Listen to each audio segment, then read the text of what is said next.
오늘은 우리 다른 세대를 다음 세대로 이끄는 교회 5번째 시간을 통하여서 우리가 은혜 받기를 원하는데, 지난주에 이어서 우리가 믿음의 지금의 수준보다는 하나님께서는 한 단계 성장하기를 원하는 줄 믿습니다. 그래서 다음 세대를 책임지는 교회라고 하는 말 속에는 우리의 신앙이 다음 성장의 단계로 올라가기를 책임진다고 하는 그러한 고백도 있는 것이죠. 지난주에 배운 것을 잠깐 소개하면, 하나님께서는 우리 신앙의 목적이 무엇이 되길 원한다고 그랬죠? 편안한 삶이 아니라 누구를 닮아가는 삶이요, 예수 그리스도의 장성한 분량까지 성장되기를 원하는, 우리의 성품이 성장되기를 원하는 것이 우리 신앙의 목적이 되어야겠죠. 예수님처럼 성품이 성장되기 위해서 하나님께서 주로 사용하는 도구가 있다고 그랬죠. 어떤 도구입니까? 막대기입니까? 물질입니까? 그거보다 더 좋은 도구가 있는데, 그것은 뭐냐면 사람이라고 하는 것이에요. 우리의 성품을 다듬기 위해서 하나님이 주로 사용하는 도구는 사람입니다. 사랑할 만한 사람을 붙여줘서 사랑을 배우게끔 하는 것이 아니라, 도저히 사랑할 수 없는 사람을 옆에 붙여주셔서 그 사람까지도 사랑할 수 있는 능력을 갖게 하는 것이 하나님의 교육 방법이시죠. 그런데 원수 같은 사람들이 항상 멀리 있는 것이 아니라 가깝게 둠으로 인해서 배우자가 되기도 하고 자녀가 되기도 하고, 그런 가까운 사람을 통해서 내 성품을 예수님처럼 자라게 하시는 것이 하나님의 방법이십니다. 하나님은 우리가 성장되기를 원하는 것이죠. 한 율법 학교에 스승을 찾아온 학생이 있었습니다. 스승님, 저는 이제 랍비가 될 준비가 다 되었습니다. 막 기뻐갖고 찾아온 학생을 스승이 보게 되었습니다. 그래, 네가 랍비가 될 자격이 어떤 것이 준비되는지 말해보겠나?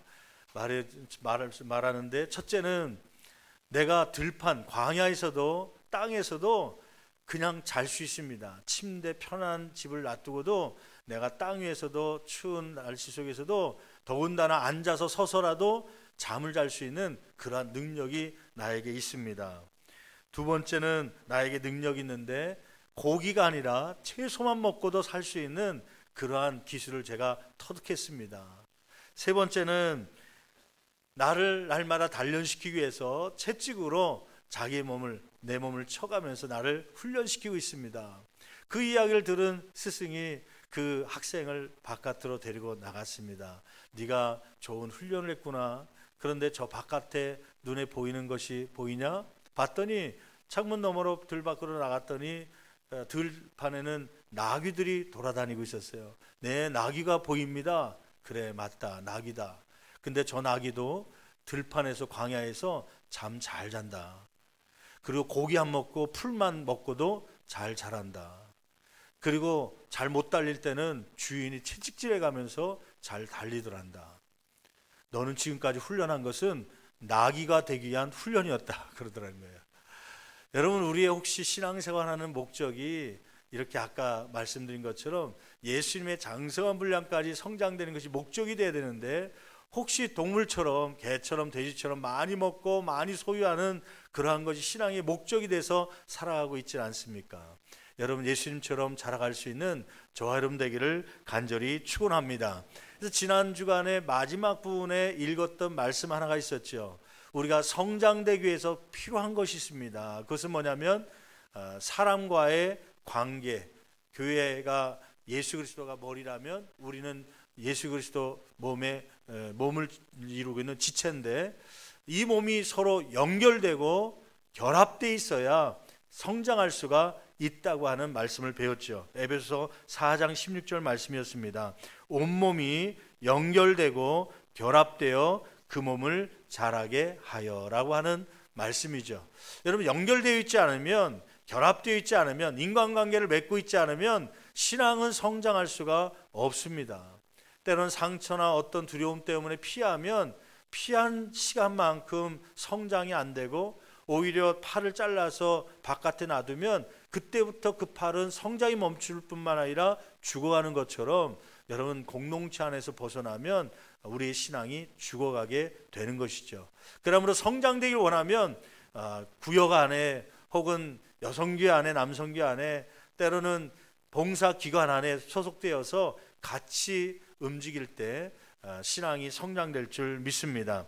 오늘은 이 말씀, 우리가 성장하기 위해서 관계를 맺어야 되는데, 근데 관계를 맺지 못하게 하는, 관계를 무너뜨리는, 깨트리는 그러한 몇 가지 성품들이 우리 가운데 있습니다. 그러한 것이 무엇인지 살펴보고, 또 그러한 것을 이기기 위해서 무엇이 필요한지를 우리가 함께 살펴보면서 은혜 받기를 원합니다.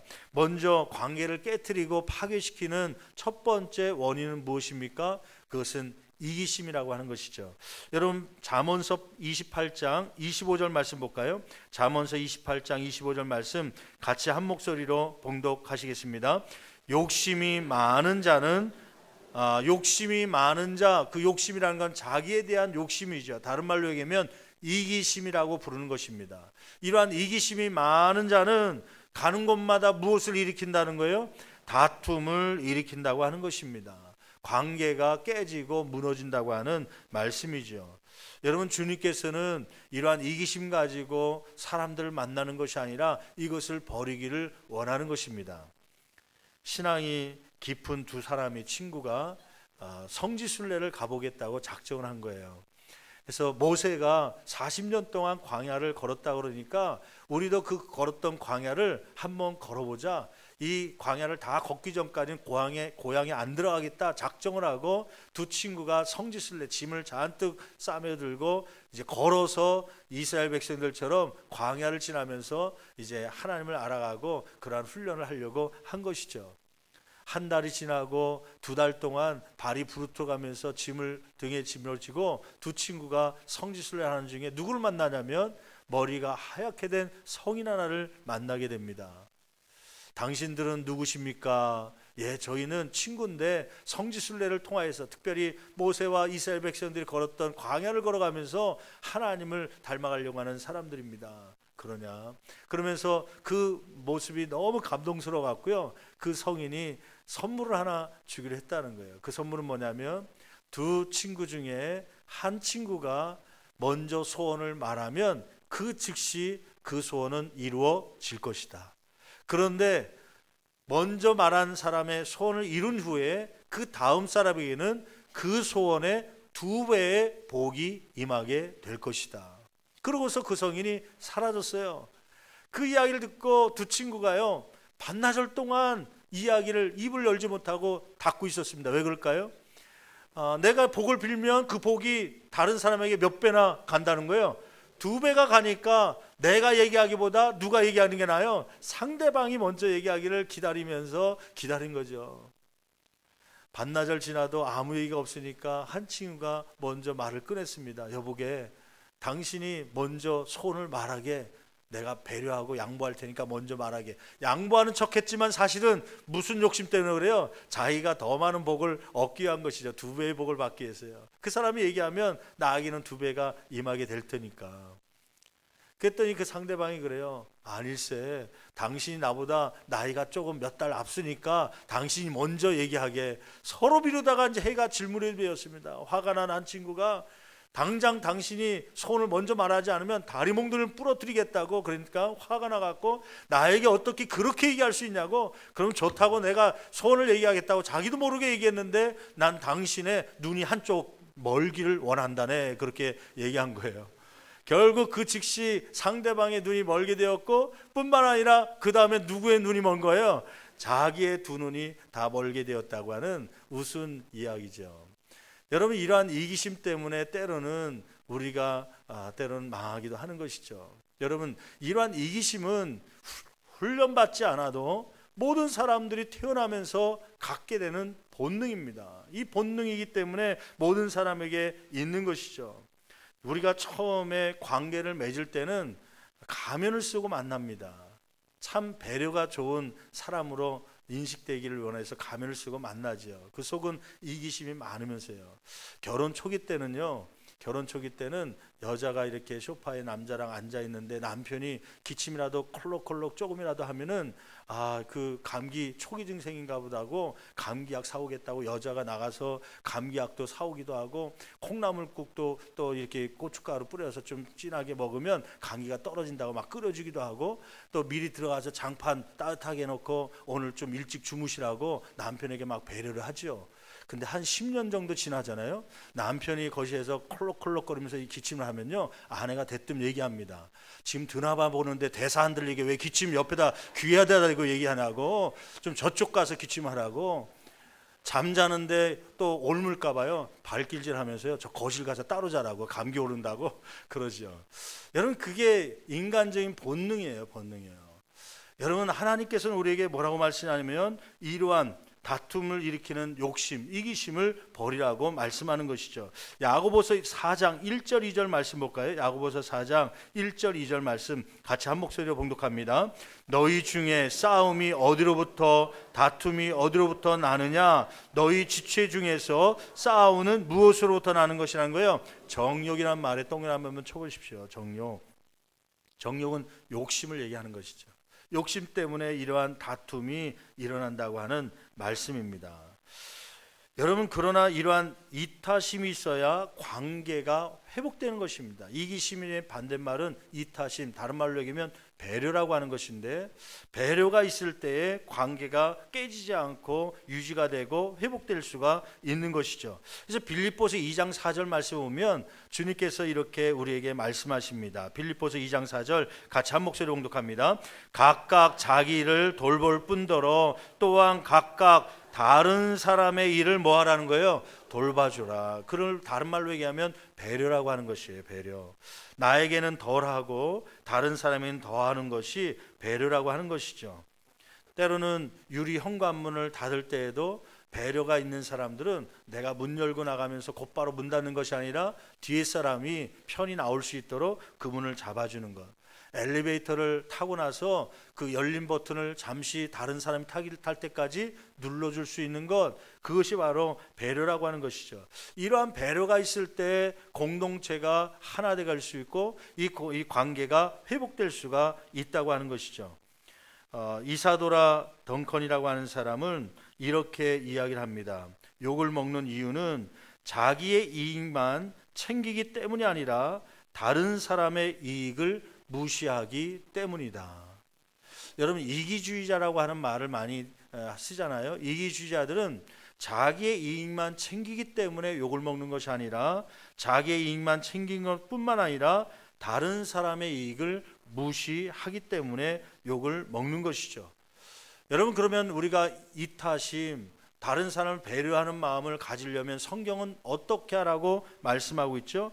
갈라디아서 5장 16절 말씀에 보면 성령을 따라 행할 때에 이러한 육신의 욕심, 이기심을 이길 수 있다고 하는 말씀입니다. 갈라디아서 5장 16절 말씀 같이 한 목소리 봉독합니다. 내가 이르노니 너희는 무엇을 따라 행하라? 성령을 따라 행하라. 한번 밑줄 그어보실래요? 성령을 따라 행하라. 그리하면 육체의 욕심을 이루지 아니하리라. 여러분, 육신의 욕심, 육체의 욕심이라는 것은 이기심입니다. 본능입니다. 우리가 이것을 어떻게 이길 수 있습니까? 이것을 어떻게 누를 수 있습니까? 그것은 무엇을 따라 행할 때요? 성령을 따라 행할 때 이러한 육체의 욕심, 이기심을 이길 수 있다는 것이죠. 여러분, 성령님께서 때로는 우리 가운데 말씀할 때 육체의 음성을 듣는 것이 아니라 성령의 음성을 듣고 따라갈 수 있는 저와 여러분 되기를 간절히 축원합니다. 지극히 개인주의적이고 이기주의적인 사람들은 어디에 행복을 갖느냐면요, 어떤 자신의 손에 소유를 갖고 있을 때 행복을 느낍니다. 그런데 성령님께서 우리 가운데 들어오시면 소유의 행복을 느끼는 것이 아니라 오히려 섬기고 희생할 때 행복과 기쁨과 보람을 느끼게 될 줄 믿습니다.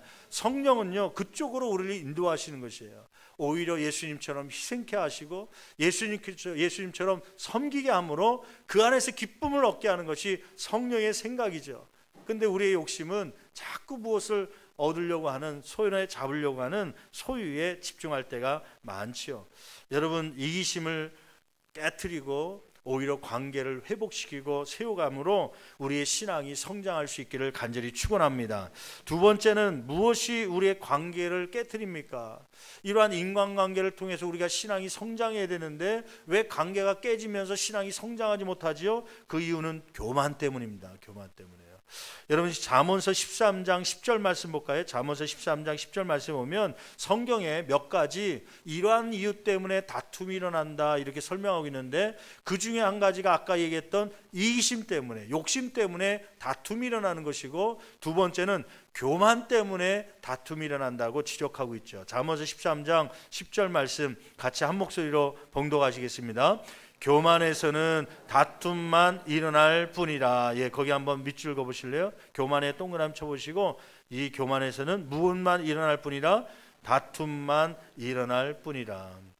교만이라고 하는 것은 무엇이냐면 다른 사람을 무시하는 것입니다. 다른 사람을 무시하는 것, 그것이 교만입니다. 다른 사람을 무시하고서 관계를 세울 수가 없습니다. 그 관계를 통해서 내가 신앙이 성장해야 되는데 다른 사람 무시하는 말을 한다든지 다른 사람 무시하는 행동을 하면 그 교만 때문에 그 관계는 깨지게 되는 것이죠. 근데 재밌는 사실은요, 교만병이라고 하는 것은 다른 사람은 다 압니다.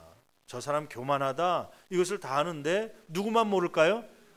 어떻게 그걸 잘 아세요? 자신만 이 교만에 대해서 몰라요. 자신이 교만한지 모르는 것이 교만이라는 병의 특징이죠. 근데 내가 교만한지 아닌지를 평가할 수 있는 방법이 있습니다. 그것은 뭐냐면 내가 다른 사람을 이야기할 때 주로 비판하고 그 사람에 대해서 평가할 때 부정적으로 평가한다, 그런다면 그것은 교만이라는 병이 들어갈 가능성이 많습니다.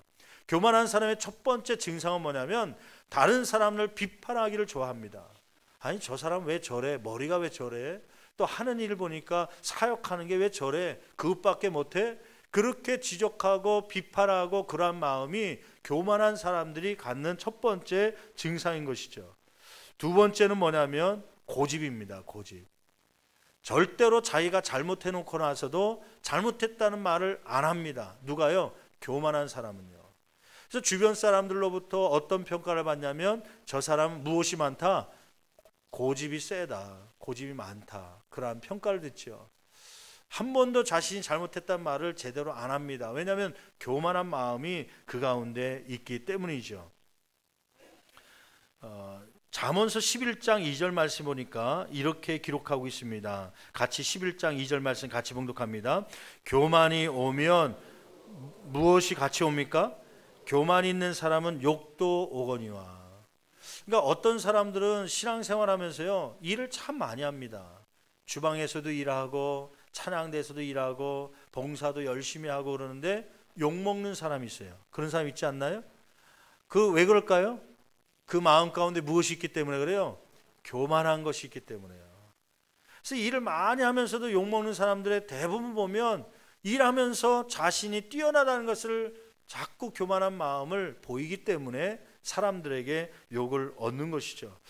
이러한 교만함이 없어지고 관계를 제대로 세워가고 회복시키려면 무엇이 필요합니까? 반대로 겸손이 필요하죠. 이 겸손은 예수님을 통해서 배울 수 있다고 성경은 말씀하고 있습니다. 빌립보서 2장 3절 말씀 볼까요? 빌립보서 2장 3절 이 겸손에 대해서 이야기하는데 같이 봉독합니다.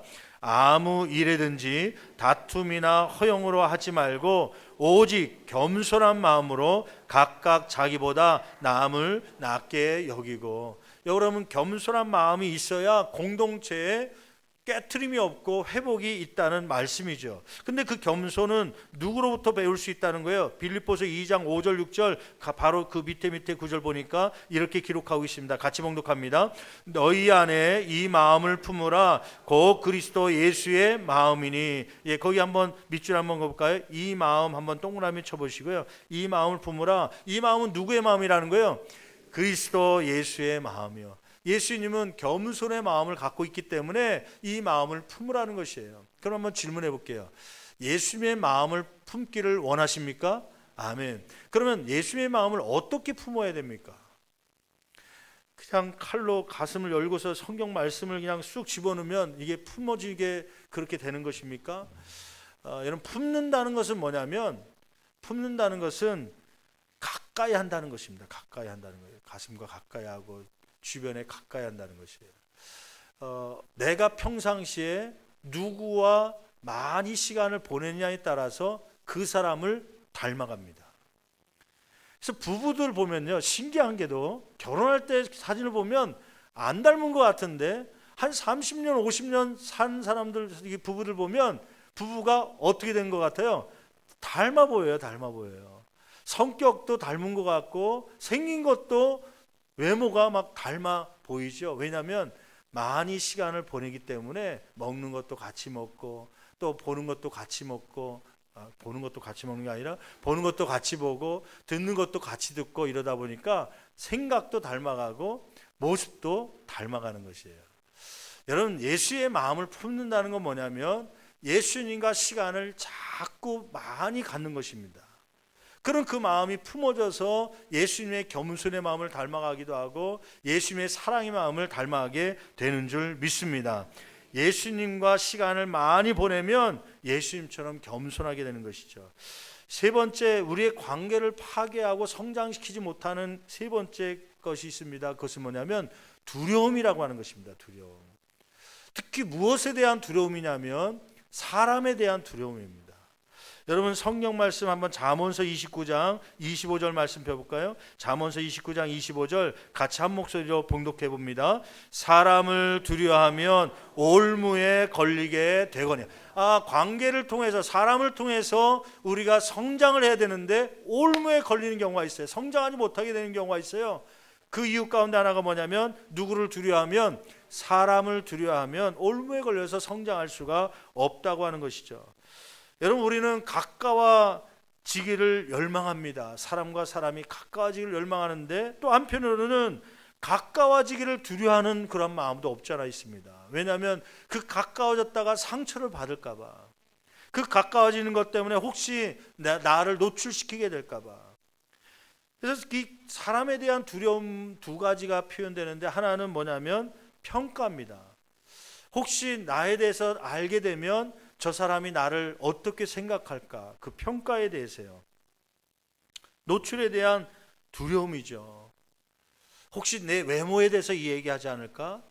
혹시 내가 학교를 잘 못 다녔는데 그것 때문에 혹시 이야기하지 않을까? 혹시 내 성품 가운데 이 부분이 잠깐 문제가 있는데 이것 때문에 사람들이 뭐라고 하지 않을까? 그 두려움 때문에 관계에 벽을 쌓는 분들이 있습니다. 여러분, 또 하나는 뭐냐면 사람에 대한 두려움이 있는 사람 가운데 거절감에 대한 상처를 받은 사람들이 관계하기를 힘들어하는 그런 모습을 보게 되죠.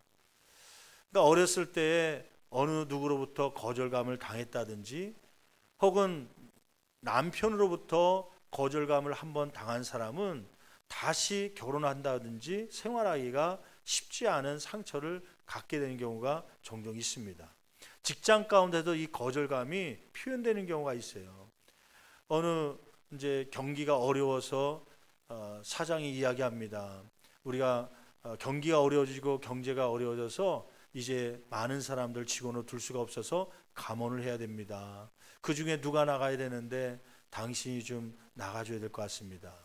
근데 사실은 그 사장은 눈물을 머금고 다 데리고 있고 싶었지만은 어쩔 수 없이 환경이 그러다 보니까 누군가 나가야 되기 때문에, 그 중에 그래도 이 사람이 그나마, 다른 사람은 가족이 있고 딸린 식구들이 있어서 나가면 안 되지만 이 사람은 그래도 환경이 나갈 수 있는 환경이라서 눈물을 머금고 이렇게 부탁을 한 거거든요. 근데 이 사람은 스스로 생각하기를 나는 쓸모없는 존재다, 이렇게 상처를 가지고 직장을 떠납니다. 그리고는 다른 직장에 들어가죠. 근데 그 직장을 생활하는데 그 직장에도 어느 날 보니까 월급이 늦게 나와서 보니까 경기가 어려워졌다는 이야기를 들어요. 그런데 이 사람이 그 거절감에 대한 상처가 컸기 때문에요, 그 즉시 사표를 내고 맙니다. 사실 사장은 나가게 하려고 마음이 없음에도 불구하고 혹시나 이 사장으로부터 또 다른 거절감을 당할까 봐 그 상처 때문에 사표를 내고 자꾸 옮겨 다니는 그런 분들이 종종 있지요. 사람에 대한 두려움, 때로는 평가나 이러한 거절감의 상처 때문에 두려움이 있을 때가 있습니다. 성경은 이러한 두려움은 무엇으로 해결할 수 있다고 말씀합니까? 요한 1서 4장 15절 말씀 볼까요? 요한 1서 4장 15절 말씀 17절까지 말씀해 보면 결론적으로 얘기하면 하나님의 사랑이 그 안에 들어갈 때에 이러한 자존감이 회복되고 담대함을 가지고 관계를 맺을 수 있다고 말씀합니다. 요한 1서 4장 15절 말씀부터 같이 한 목소리로 봉독합니다. 누구든지 예수를 하나님의 아들이라 시인하면 하나님이 그의 안에 거하시고 그도 하나님 안에 거하느니라. 잠깐만요. 15절 말씀 보니까 누구든지 예수를 누구로 시인하면 하나님의 아들로 시인하면, 여러분 예수님은 하나님의 아들이심을 믿습니까? 그것을 아멘으로 시인하면 하나님께서 저와 여러분 안에 계신 줄 믿습니다. 16절 말씀 같이 봉독합니다. 하나님이 우리를 사랑하시는 사랑을 우리가 알고 믿었느니. 거기 잠깐만요. 동그라미 한번 쳐보실래요? 우리를 사랑하시는 사랑 한번 동그라미 쳐보세요. 누가 우리를 사랑하시는 사랑? 하나님이 우리를 사랑하시는 사랑. 거기 한번 동그라미 치시고요. 그게 큰 주제입니다. 우리가 알고 믿었노니, 그 다음 계속 봉독합니다. 하나님은 사랑이시라. 사랑 안에 거하는 자는 하나님 안에 거하고 하나님도 그 안에 거하시니라. 중요한 말씀이 17절 말씀이 나와 있어요. 같이 있습니다. 이로써 사랑이 우리에게 온전히 이루어진 것은, 이 사랑은 아까 어떤 사랑이죠? 하나님이 우리를 뭐 하시는 사랑? 사랑하시는 그 사랑이요. 하나님의 사랑이 우리에게 온전히 이루어진 것은, 그 다음에요, 우리로 심판날에 무엇을 가지게 하려 함이라? 담대함을 가지게 하려 함이라. 여러분, 때로는 사람에 대한 두려움, 담대함의 반대말은 두려움 아닙니까? 왜 두려움을 갖습니까?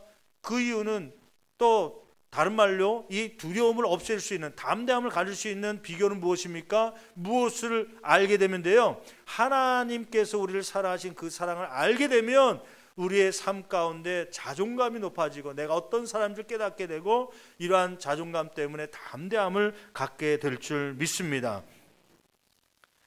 제가 한 목사님의 간증을 읽다 보니까 이러한 간증이 있어요. 한 소년이 있었는데 그 아버지는 폐결핵으로 돌아가셨습니다. 일찍 폐결핵으로 돌아가셨죠. 근데 이 소년이 12살 때 되었을 때 기침이 나오고, 기침을 하다 보니까 가래가 나오는데 가래에 뭐가 섞여 나온 거예요?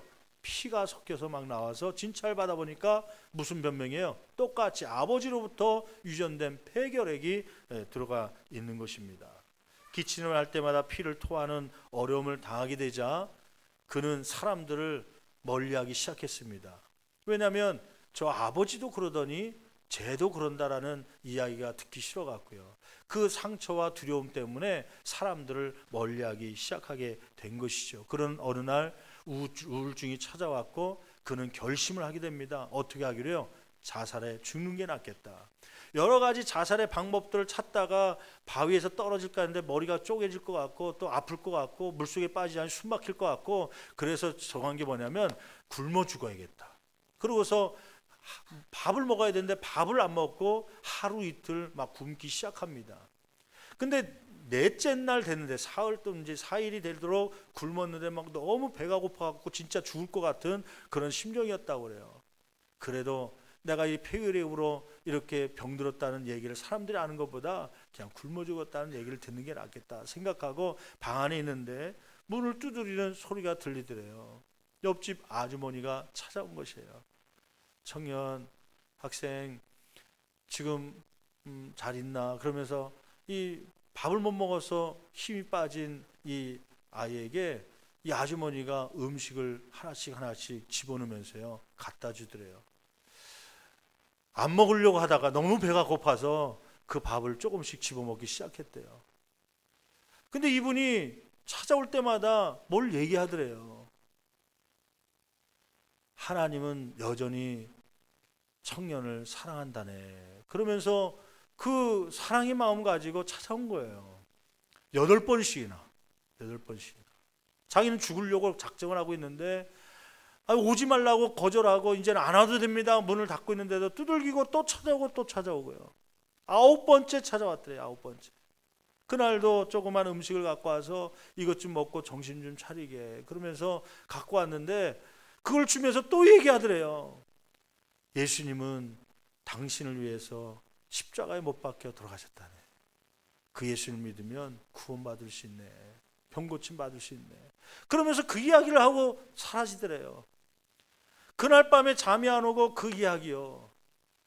도대체 내가 어떤 존재인데 지금 이렇게 아버지 때로부터 지금 폐결핵이 와갖고 굶어 죽으려고 작정하고 있는데 도대체 이 아줌마는 뭐 때문에 나를 찾아오는 건가? 그러면서 얼핏 듣기에는 교회 같이 가자고 그러는데 교회라는 어떤 곳인지 그 궁금증이 생겨갖고요. 그 아주머니의 사랑 때문에 그가 용기를 내서 그가 교회에 나가기 시작한 겁니다. 첫날 교회에 나갔는데 그때 마치 목사님이 그 설교를 하더래요. 우리는 예수님 짤입니다. 예수님 짤입니다. 그게 무슨 말인가 했더니 이런 마이크도 200만 원, 300만 원, 이런 그 살 때 그 얼마짜리라는 평가가 있는데 우리는 너무 소중한 존재라서 가격으로 따질 수 없어서 돈으로 주고 살 수가 없어서 예수님께서 우리를 살리기 위해서 하나님께서 우리를 살리기 위해서 예수님 독생자 아들 예수 그리스도를 보내주심으로 그분을 대신 주고 우리를 샀다고 하는 그래서 예수님짜리 인생이라고 하는 것을 그날 설교 시간에 듣게 된 것입니다. 자신의 인생이 막 폐결핵으로 형편없는 인생이고 사람들의 손가락질 받을 만한 그러한 인생인 줄 아는데 나 같은 존재를 위해서 십자가에 못 박혀 돌아가신 예수님이 있다고 하는 그 예수님에 대한 사랑을 듣고 그는 자존감이 회복되기 시작한 거예요. 내가 이러한 존재인가? 내가 이렇게 쓸만한 존재인가? 그러면서 용기가 나기 시작하게 된 것입니다. 그런 중에 그가 예수를 만나고 신학교를 가게 된 것이죠. 그런 그가 신학교 가서 나중에 목사가 되었다는 얘기예요. 그분이 바로 누구냐면 안산제일교회 고은 목사님 이야기입니다. 고은 목사님이라고 시를 쓰시고 집회도 많이 다니시고 큰 교회 안산에 큰 교회를 이룬 목사님이신데 그 목사님이 12살 때 폐결핵으로 있을 때 이 그리스도의 사랑을 그 아주머니의 손길을 통해서 첫 번째 대하고 용기를 갖고 그가 사람을 있는 곳에 교회에 나가기 시작했고 그 예수님의 사랑 때문에 예수님 자리의 사랑 때문에 그가 자존감이 회복되어서 이제는 목사가 되었다고 하는 그러한 간증거리죠. 여러분 삭개오라는 사람이 있었습니다. 이 사람은 삭개오는 사람을 기피하는 그러한 병이 있었죠. 사람을 두려워했습니다. 왜냐하면 손가락질을 하기 때문에요. 저 사람 우리 민족의 돈을 아주 피 빨아먹듯이 빨아먹는 사람이야. 우리의 돈을 갈취해 갖고 부자가 된 사람이야. 그러한 욕을 듣기 싫어갖고요. 사람들을 피해 다닌 사람이었습니다. 어느 날 예수님에 대한 이야기를 듣죠. 예수님이 병을 고치기도 하고 여러 가지 좋은 말씀을 한다는 그러한 이야기를 듣고 그는 예수님을 만나기 위해서 보기 위해서 그는 길거리로 나갑니다. 근데 그 길에 갔더니 사람들이 너무 많아서 들어갈 수가 없는 거예요. 그가 사람에 대한 두려움이 없다면 비집고라도 들어가겠죠. 근데 사람들이 또 손가락질 할까 봐 그 두려움 때문에요. 그는 나무 위로 돌무화과 나무 위로 올라갑니다. 그리고는 몰래 예수님을 보려고 하죠. 그때 예수님이 그에게 다가오십니다. 그를 쳐다보시면서 예수님이 이야기합니다. 삭개오야 내려와라. 오늘 내가 너희 집에 유하여야겠다. 사람들은 자기의 이름을 알지도 못하고 욕을 하고 근데 이 예수님은 누구신데 내 이름까지도 내가 얘기하지 않았는데 알고 있고 우리 집에 오신다고 얘기할까? 그는 예수님의 사랑에 대해서 깨닫기 시작한 거예요. 그는 용기를 내서 이 예수님을 자기 집으로 모십니다. 사람들은 막 수군거리죠. 아니 어떻게 예수님이 저 삭개오의 집에 들어가나? 죄인의 집에 들어가나? 죄인이 어떻게 예수님을 저렇게 모시는 거야? 그러면서 막 욕을 하고 수군거리지만 그는 거기에 개의치 않았습니다. 왜냐하면 그는 예수님의 사랑을 깨달았기 때문이에요. 여러분 과거에 우리가 어떻게 살아왔는지가 중요한 게 아닙니다. 주님께서 우리를 사랑하신 그 사랑을 깨닫기 시작하면 과거의 삶이 부끄러운 게 아니라 앞으로 나를 사용하실 주님의 사랑 때문에 담대함을 갖게 될 줄 믿습니다. 삭개오는 그러한 마음을 가지고 예수님을 모신 것이죠. 그때 예수님께서 뭐라고 말씀합니까? 아브라함의 구원, 이 구원이 이 삭개오의 집에 임하였느니라. 여러분, 이러한 두려움을 깨트리고 그리스도의 사랑 때문에 담대한 마음으로 나왔을 때 그 구원이 그의 가정 속에 임하게 된 것입니다. 여러분, 이러한 구원이 저와 여러분 가운데 있기를 간절히 축원합니다. 여러분, 혹시 우리의 신앙이 성장돼야 되는데 그러한 사람에 대한 두려움, 평가 혹은 상처, 이러한 것 때문에 가까이 하지 못하는 그러한 모습이 있습니까? 때로는 우리의 삶 가운데 교만한 마음 때문에, 이기적인 마음 때문에 관계를 잘 맺지 못함으로 신앙이 멈춰 있는 저와 여러분들의 모습은 있지 않습니까? 여러분, 오늘 말씀을 기억하며 세 가지 관계가 있어야 신앙이 성장되는데 관계를 깨트리는 세 가지를 살펴봤습니다. 첫째는 이기심입니다. 두 번째는 교만입니다. 세 번째는 두려움입니다. 이러한 것을 겸손함으로, 또 배려함으로, 때로는 그리스도 사랑을 깨달음으로 담대함 가지고 이겨나감으로 우리가 기관에서, 구역에서 혹은 사역팀에서 사람들과 관계 속에서 예수님처럼 사랑이 더 성장되고, 때로는 우리 가운데 겸손이 성장되고 날마다 주님을 닮아갈 수 있는 믿음의 성도들이 되기를 간절히 축원합니다. 축원합니다. 기도하시겠습니다. 이 시간에 기도할 때 오늘 말씀을 기억하면서요, 여러분, 혹시 이기적인 마음 때문에 관계가 깨진 것 아닙니까?